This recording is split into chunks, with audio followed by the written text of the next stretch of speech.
Oh, say, can you see by the dawn's early light? Hey, it's November 4th. It's election day and I voted. Okay, America, it's time to go out there and vote. Even if you think your guy or girl is not going to win, if everybody thinks that, then guess what? Your guy or girl is not going to win. So go out there and vote. But here's a few tips on how to figure out how to vote. First of all, do not listen to commercials because they're not true. Second of all, don't listen to people who just say, "Whoa, I really like this person."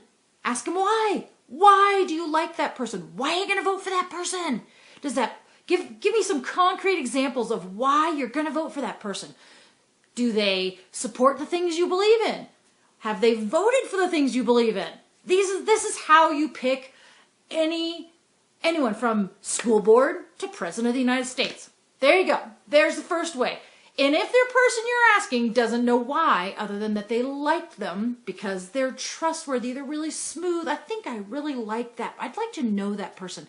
Guess what? Politicians are smooth. That's what being a politician's about. You got to know what they stand for and if they're willing to back it up.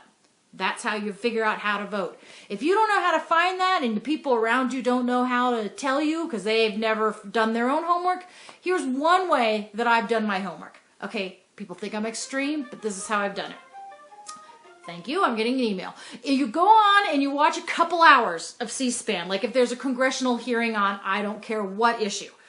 You watch a couple hours, I know it's a couple hours out of your precious life, but do it and then go watch a little bit of news.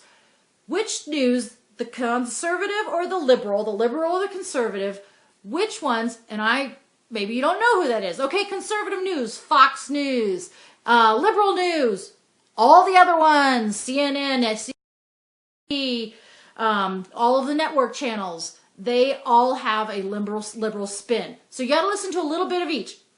And then figure out which of those reporters were asking questions that didn't spin it and that actually told the story that you just spent 2 hours listening to. Which ones got the closest to the truth? Because both sides are going to spin it, some more than others, but you got to figure out which one is real. That's a great way to figure out where to get your news from. And especially as elections come close, they're going to talk more and more about it, especially the presidential election. They will be, everybody talks about it. But this is a good way, these are two good ways to figure out what you believe in. Well, you probably know what you believe in. These are really good ways to figure out who represents what you believe in. Whether you go just with this whole party believes in the same closest to what I believe in. These are beliefs that come from personal experience, from spiritual beliefs, from family upbringing. All of these things form what we believe. Now, which representatives, which party affiliation stands for the same thing you do? That's the only way you can really figure out who to vote for. Don't fall for a shiny smile, because if that's all you're falling for, or for what the commercials are telling you, then you've been hoodwinked with the rest of America. So there you go. Go out and vote. Vote America. Vote, vote, vote.